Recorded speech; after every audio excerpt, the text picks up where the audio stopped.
watching the station covering all of the DMV. This is DC News Now. And thank you for joining us for DC News Now at 4. I'm Mark Hall. And good afternoon. I'm Annalisa Gale. Let's take a live look outside. Ooh, the sun is out there, which is nice. This is the Capitol Beltway.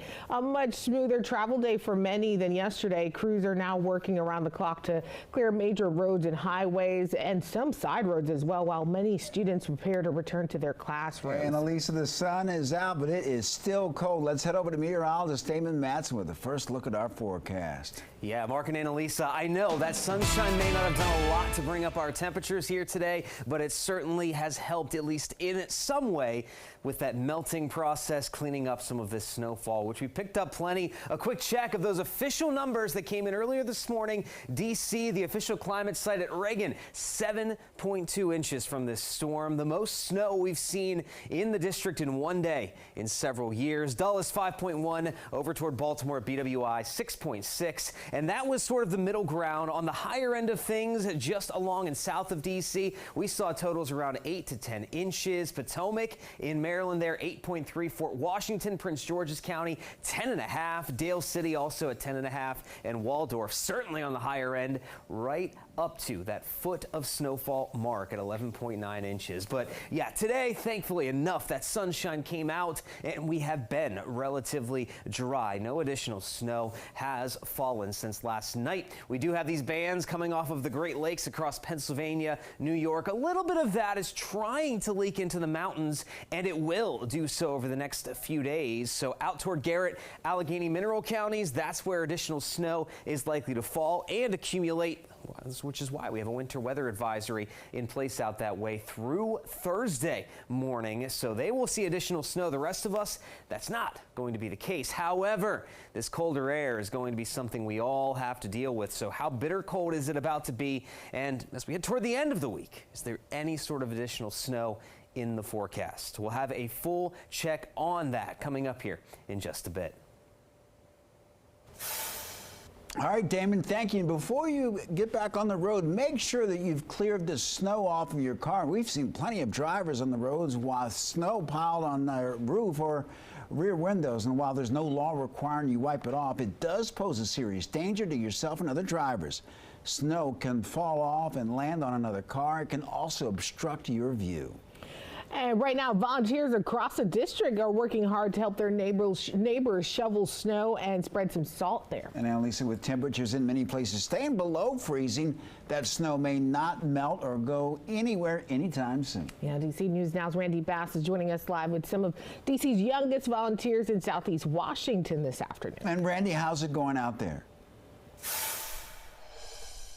Yeah, hey there. Those volunteers just finished up here, and though they are young, they are brave, strong, and swift, making very quick work of these now clear sidewalks here in Southeast DC, putting big smiles on their neighbors' faces in the process. After the Great DC Snowstorm comes the Great DC Dig Out, and this afternoon, a group of young boys showed up at Rosalind Dunmore's Southeast DC doorstep to shovel her out. This is a lifesaver, trust me, because we're not able to. Due to health issues, we're not able to get out and do what we normally would do. She's grateful for some of DC's youngest snow team heroes. It's just encouraging just to see them out here. 11-year-old Kareem says it feels really good to give back. Like having a community and really to save time for them and know they can't do it for themselves because their bodies can't produce that much strength for them. It would be harder for them to do it, so we out here doing it for them. He and the other boys are here with the Young Knowledgeable Men organization. Teaching them the value of giving is so important because it empowers them, you know what I mean? Instead of them knowing about, all the bad stuff that they see all day, we teach them these values. Kids giving back instead of sitting back and relaxing on a snow day. And with more than 1,000 Washingtonians putting in requests for snow removal help. And there's such a big need for it. We're still getting calls from seniors especially who need help, who can't shovel themselves out. And so we really need volunteers. Now, if you need help or if you want to help fight the good fight and help shovel snow for your neighbors in need, you can head online to our website at dcnewsnow.com for more information. Live in Southeast, I'm Randy Bass, DC News Now. Randy, thank you. A lot of snowball fights in the region, organized snowball fights, and this one with a unique view. This footage captured from above in Arlington yesterday, and you can see a crowd of several dozen people having fun on their day off. Now, the snowball fight took place in Welborn Square in the Boston neighborhood. And as you dig out from the snow, there are some reminders now. For example, in D.C., homeowners there and business owners can face a fine if they don't clear the snow and ice from sidewalks within the first 8 hours of daylight after a snowstorm ends. Meantime, in Arlington County, property owners are required to clear sidewalks of snow and ice by this morning at 11, or they could face a fine. It's likely many of these deadlines have passed, so if you haven't gotten to shoveling just yet, you'll want to do so as soon as possible. Snowstorm certainly impacting trash collection. Trash pickup will resume tomorrow in Montgomery and Prince George's County, but operate on a slide schedule later in the week. Now, D.C. resumed trash collection today, but some neighborhoods may experience delays based on road conditions. You can learn more on this story on dcnewsnow.com. And also, be sure to head to our website as schools announce potential closures for tomorrow. Montgomery County Public Schools in Maryland just announced that they will be closed. You can find it under the Weather tab. And 4-7 now taking a live look outside at the motorcade carrying the remains of late President Jimmy Carter. He's set to arrive soon at the Capitol Rotunda. A motorcade first carried Carter's casket from Joint Base Andrews to the U.S. Navy Memorial in D.C. Carter will lie in state in the Capitol until Thursday morning. The public can come to pay their respects to the 39th president during certain hours starting from 7:30 tonight through Thursday morning. We have those hours and details right now on our website, dcnewsnow.com. Carter's remains will then be taken to the National Cathedral for his public funeral on Thursday.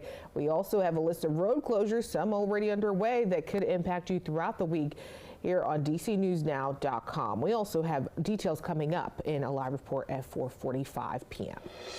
Well, the latest this afternoon at our airports, where yesterday's snow caused major disruptions. We were at Reagan National Airport as the runway reopened earlier this morning. It temporarily closed last night because of the snow, leading to dozens of delays and cancellations. And we caught up with one DCA traveler who was trying to make it to Little Rock, Arkansas, but kept running into issues. Started off yesterday morning, and then it got delayed till the afternoon. Then I arrived at the airport.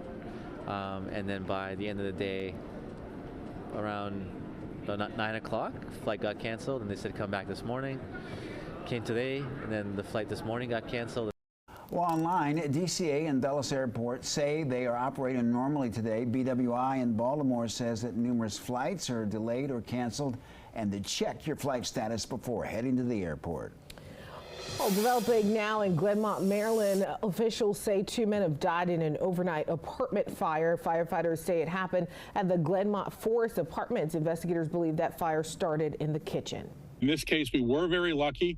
The neighbor was able to identify smoke very early on before the fire could spread.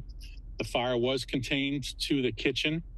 Crews were able to respond quickly. The official cause of that fire is still under investigation this afternoon.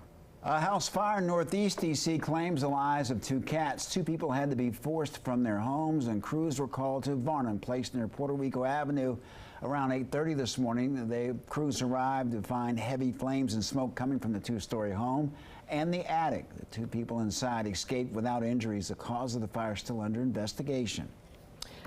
And right now, a Silver Spring man has been accused of trying to attack 3 strangers with a machete at a busy shopping center. And police tell us that fortunately there were no injuries. Montgomery County police say that incident happened Sunday evening near Broad Birch Road on Tech Road there. The victims told police they got away after the suspect tried to attack them for no apparent reason. When officers arrived, they observed the suspect hitting parked cars with the weapon.